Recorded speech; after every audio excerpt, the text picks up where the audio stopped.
Salut tout le monde, j'espère que vous allez bien, bienvenue dans cette toute nouvelle vidéo. Aujourd'hui on se retrouve sur un sujet plutôt intéressant, on va reprendre la vidéo de Cardenter où il parle de deux, voire trois choses. Il parle de Nakama Broadway, de ce qui s'est passé, on en avait déjà parlé il y a un petit moment sur la chaîne. Il parle de Dragon Poké Center et il parle surtout du fonctionnement d'une société, de Pokémon, des précommandes, etc., etc., etc. Alors, je vais pas revenir sur tous les points de la vidéo parce que la vidéo, je vous laisse la regarder. Je la mettrai, si j'y pense, bien sûr, en premier lien de description. Il a fait un très bon travail, étant donné qu'il a eu des interviews, etc., etc. C'est quelque chose qui n'est pas évident à mettre en place, notamment pour une vidéo. J'ai regardé un peu l'espace commentaire, il était très intéressant aussi. J'aime bien revenir sur ce genre de vidéo, tout simplement parce que c'est le contenu que j'ai eu l'habitude de faire récemment. On va aborder deux points majoritaires dans cette vidéo. On va déjà parler Alors, on va parler de Nakama Broadway parce que finalement, j'ai envie de dire, inintéressant aujourd'hui. Bien que sa vidéo a été très intéressante, mais on va pas réaborder un sujet qui a été abordé déjà à maintes reprises et où tout a été dit. On va revenir sur un point par contre qui est très intéressant, c'est les précommandes. Quand il parle des précommandes et des bonnes affaires. Bon, ça, les bonnes affaires, c'est valable de partout. C'est-à-dire que à partir du moment où une affaire elle est trop belle, il y a très probablement Anguille sous roche. Voilà. On en parlait dans la dernière vidéo un petit peu des boîtes mystères, des collections mystères. D'une manière ou d'une autre, quand on vous vend un truc et que c'est miraculeux et que c'est trop bien, c'est qu'il y a un problème. Voilà. Ensuite, il revient sur un point qui est très important sur le fait de faire des précommandes.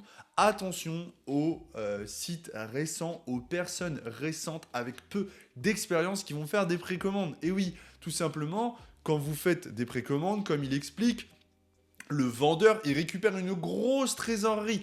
Et c'est très compliqué de ne pas être tenté de se dire, je vais faire fructifier un petit peu cet argent en me développant. Et oui, très peu sont ceux qui vont prendre l'argent des précommandes et tout simplement payer le fournisseur avec cet argent, c'est-à-dire conserver l'argent, le bloquer et payer le fournisseur au moment venu. Ça, il y en a peu qui le font, et oui, et pourtant c'est un essentiel, c'est un basique. Hein. Ceux qui ne le font pas commettent une grossière erreur. Et oui, tout le monde n'est pas fin gestionnaire. Et d'ailleurs, c'est aussi pour ça que je ne me développe pas au point de m'inscrire chez des fournisseurs pour vous proposer un site internet, etc., etc. Bon, il y a d'autres raisons, mais tout simplement car aujourd'hui, je suis déjà très reconnaissant de ce que j'ai. Ça fonctionne bien à ma petite échelle aujourd'hui, hein, je ne fais pas partie des gros poissons de Pokémon, c'est-à-dire que je suis loin, très loin d'avoir le business le plus rentable, le business le plus juteux, mais je suis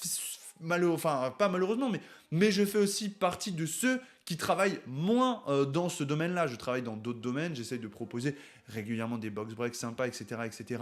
Mais très clairement, je ne m'occupe pas de la gestion de tout un stock colossal de précommandes, etc., etc. Car avec ce travail, et même avec l'argent que ça peut éventuellement rapporter, vient le lot de problèmes et de soucis qu'évoque Cardenter dans sa vidéo. Et personnellement, j'aime bien me dire, bah, je fais ça à une échelle un petit peu plus petite, mais j'ai aussi un quotidien qui est plus simple, où je me prends moins la tête, car en ce moment, je suis vraiment dans une passe où je suis très passionné, vraiment.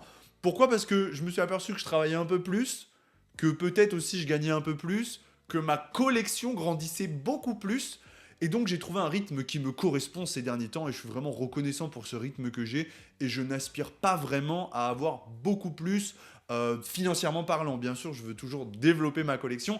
D'ailleurs, vous aurez une vidéo collection très prochainement sur ma chaîne où je vous présenterai quelques items que j'ai récupérés et que j'adore.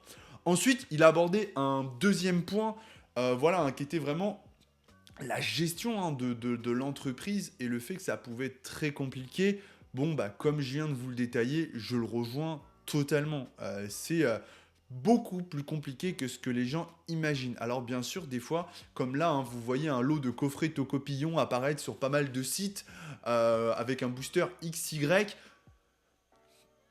C'est des coffrets que les sociétés comme alors je sais pas Cardenter s'il en a mis, mais ou en tout cas beaucoup de grosses sociétés quand elles en ont récupéré, c'est des coffrets qu'elles ont touchés à 12 balles ou 15 balles. Donc bien sûr là pour le coup, là il y a une marge qui est intéressante. Alors attention, on va pas dénigrer tout le travail qui est fait sur d'autres produits comme les displays ou voilà où Cardenter explique très bien que quand vous récupérez 30 000 € de CA sur les displays, c'est pas du tout 30 000 euros de bénéfices, c'est 2 000 euros éventuellement de bénéfices, et encore que avant certaines taxes. Donc, encore une fois, ne jamais négliger ou ne jamais, comment dire, dénigrer le travail des grosses sociétés comme celle de Cardenter ou d'autres, hein, Relique, Investcollect, peu importe, on s'en fout. À partir du moment où il y a beaucoup de choses de proposer, ça veut dire qu'il y a beaucoup de travail. Et c'est là où la majorité des gens vont confondre. Je reviens un petit peu sur le box break, hein. Récemment, j'ai proposé du box break célébration où c'était 20 euros le booster.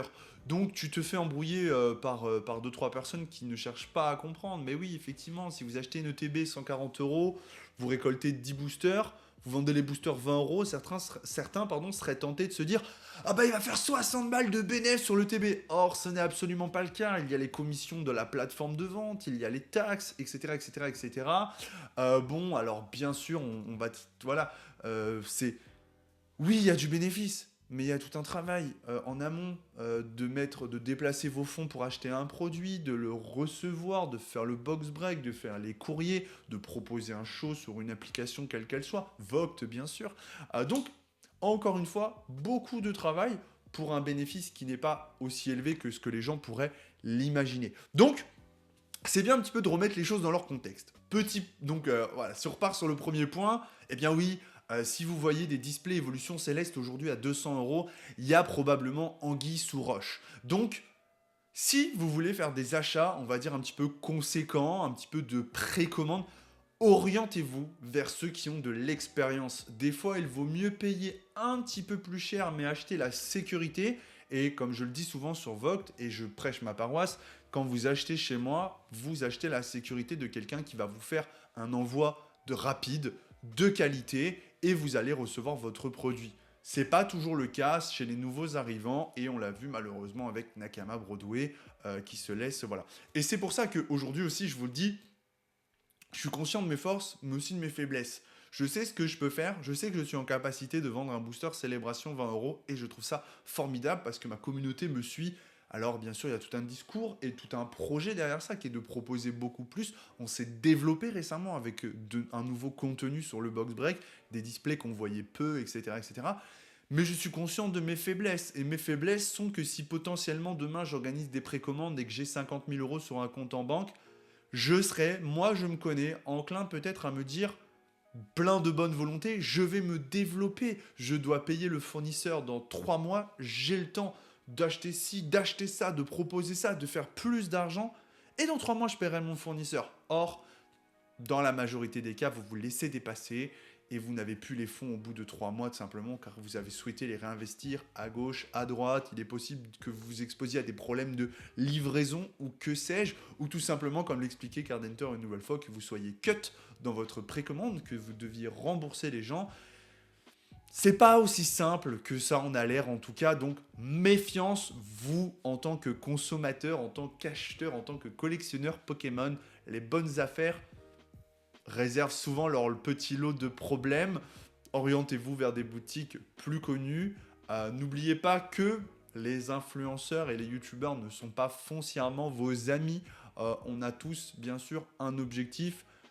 J'espère qu'il est souvent partagé, c'est-à-dire de partager avec sa communauté, mais aussi de développer sa collection, de faire un petit peu de profit et de bénéfices, car avant tout, quand vous faites du business, vous êtes là pour faire du profit aussi, et c'est normal, personne ne fait rien gratuitement, donc ne vous laissez pas endormir par un discours qui pourrait être non, mais si je fais ça, c'est vraiment pour vous faire plaisir. C'est comme les concours, hein.